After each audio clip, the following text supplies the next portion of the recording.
विलाप गीत 3 का 55 से 57 पद हम पढ़ते हैं।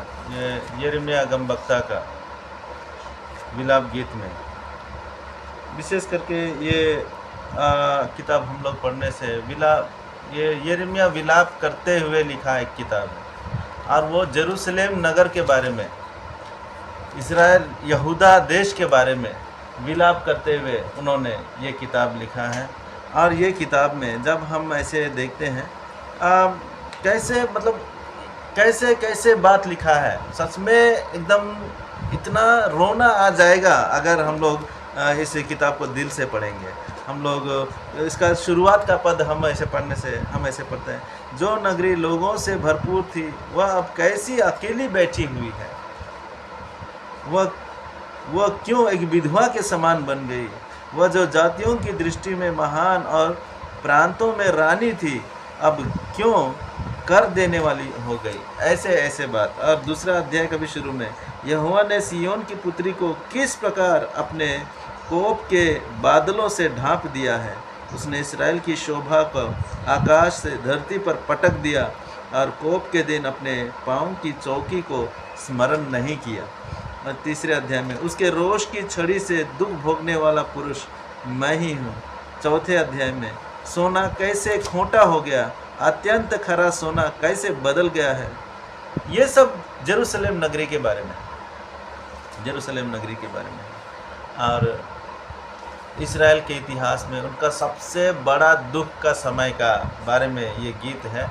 इस्राएल के इतिहास में सबसे बड़ा दुख का समय में जो हुआ उसके बारे में, और वो है इस्राएल बंधुआई में जाने का, यहूदा देश बंधुआई में जाने का वो समय, जब वो बेबीलोन को चला गया, बेबीलोन को उनको जाना पड़ा।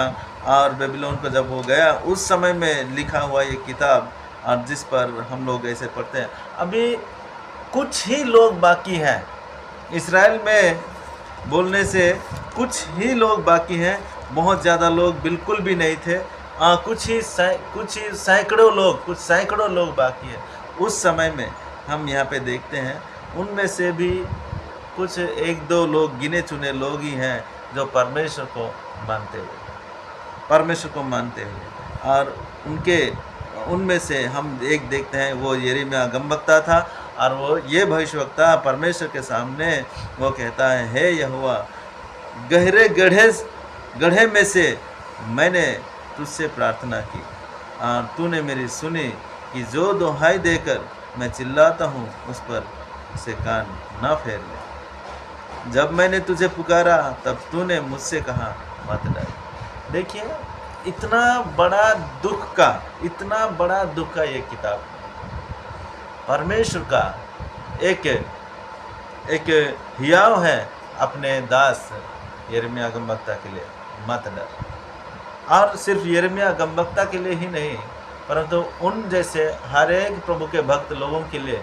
और मैं ये भी कहना चाहूँगा कि ये वचन या फिर परमेश्वर का ये आश्वासन सिर्फ यिर्मयाह और उन दिनों में वो प्रभु के भक्त लोगों के लिए ही नहीं, परंतु ये बात आज भी प्रभु के उन भक्त लोगों को लागू होती है जो प्रभु के सामने इस तरह से आते हैं जो यिर्मयाह गमबख्ता आए थे। वो भी कैसे समय में, कैसे हालात में हम लोग देखते हैं। ऐसे हालात में जब हम ऐसे देखते हैं कोई आशा ही नहीं है, जेरूशलेम नगरी कैसे विधवा हो गई, ऐसे वो कहते हैं। खरा सोना कैसे खोटा हो गया, वो ऐसे बोलते हैं। ऐसे समय में हम देखते हैं प्रार्थना करने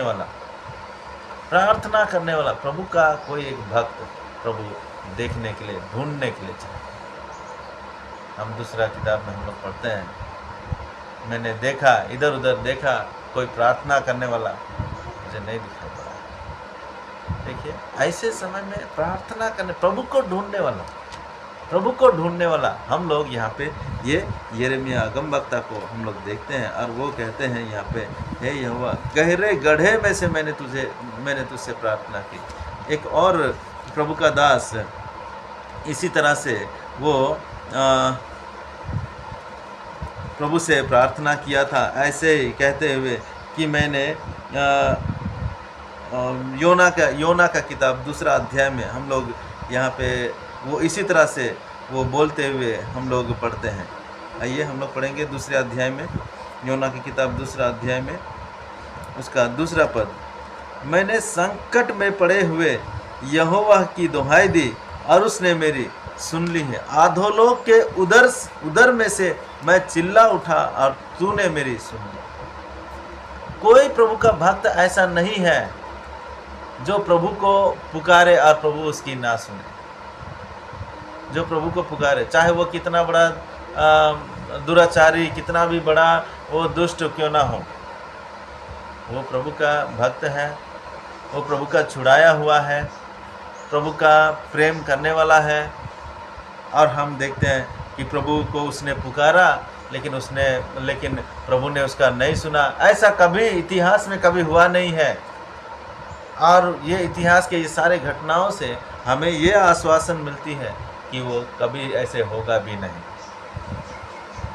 हम लोग एक उदाहरण के तौर पर देखते हैं, जब यीशु मसीह झील पर चलकर आ रहे थे और यीशु के चेले जब नाव में खेते खेते थक गए और उन्होंने यीशु को दूर से देखा, अंधेरे में उनको भूत के समान दिखाई पड़ रहा था और वे लोग डर गए।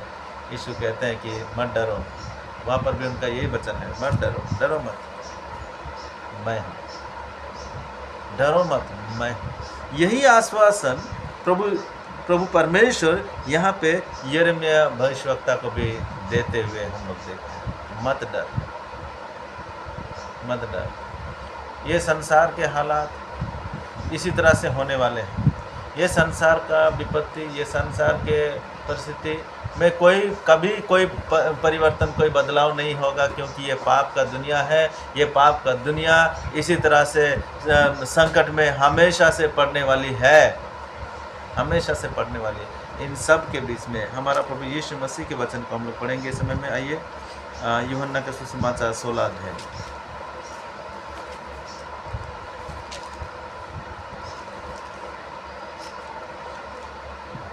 उसका 33 पद में हम पढ़ेंगे। मैंने तुमसे ये बातें इसलिए कही हैं कि तुम्हें मुझ में शांति मिले। संसार में तुम्हें क्लेश होता है, परंतु ढाढ़स बांधो, मैंने संसार को जीत लिया है। परंतु ढाढ़स बांधो। हम प्रभु के भक्त लोगों को ही परमेश्वर की ओर से एक शांति, एक ढाढ़स, एक आश्वासन है। सारी दुनिया देखिए कितना, मैं कभी कभी बोलता हूँ, दुनिया के लोग कितना परेशानी में है, कितना तकलीफ में है, कितना समस्या में। शांति चैन किसी को नहीं है उन सब के बीच में। और हम भी उसी संसार में रहते हैं, हम भी उसी संसार में रहते हैं, उसी संसार के हम लोग हिस्से हैं। मगर इन सब के बीच में परमेश्वर अपने लोगों को एक आश्वासन देने के लिए चाहते हैं, एक आश्वासन देना चाहते हैं, एक ढाढ़स देना चाहते हैं। और वो कहते हैं मत डर, मत डर, डरो मत, मैं हूँ, मैं हूँ। वो परमेश्वर का नाम है, वो मैं हूँ। वो यहोवा का नाम है, मैं हूँ। वो परमेश्वर जो सब समय है, हमेशा से है, हमेशा के लिए है, अपने भक्तों के लिए, हमेशा के लिए, हमेशा से अपने भक्तों के लिए उपस्थित है। उनका नाम है मैं हूँ। जो था, जो है और जो हमेशा रहेगा, वो परमेश्वर का नाम है मैं हूँ। और वो परमेश्वर कहते हैं मत डर, मैं हूँ। कोई दुनिया का लोग ऐसा एक आश्वासन नहीं दे सकते। कोई दुनिया का कोई देवी देवता ऐसा एक आश्वासन नहीं दे सकते। कोई दुनिया का कोई भी धर्मगुरु लोग, कोई भी गुरु लोग ऐसा एक आश्वासन नहीं दे सकते, क्योंकि सब मरकर बीत कर चले गए। परंतु हमारा प्रभु यीशु मसीह युगान युग जीवित है। वो कहता है मैं मर गया था, परंतु अब देखो मैं सदा सदा के लिए जीवित हूँ। वो परमेश्वर कहते हैं मैं हूँ, मत डर। आइए उस महान परमेश्वर के सम्मुख, अपने सारे भय को, वो महान परमेश्वर के सम्मुख जो कहते हैं मैं हूँ, उस परमेश्वर के सामने हम अपना भरोसा जताकर उस परमेश्वर को विश्वास करते हुए, उस परमेश्वर के वचन पर विश्वास करते हुए, उस परमेश्वर के आश्वासन पर आशा रखते हुए, जिन्होंने कहा है मैं हूँ मत डर। परमेश्वर ने हमें यह आश्वासन दिया, उसी को थामते हुए हम आगे बढ़ेंगे और महान परमेश्वर के सम्मुख हम प्रार्थना करें।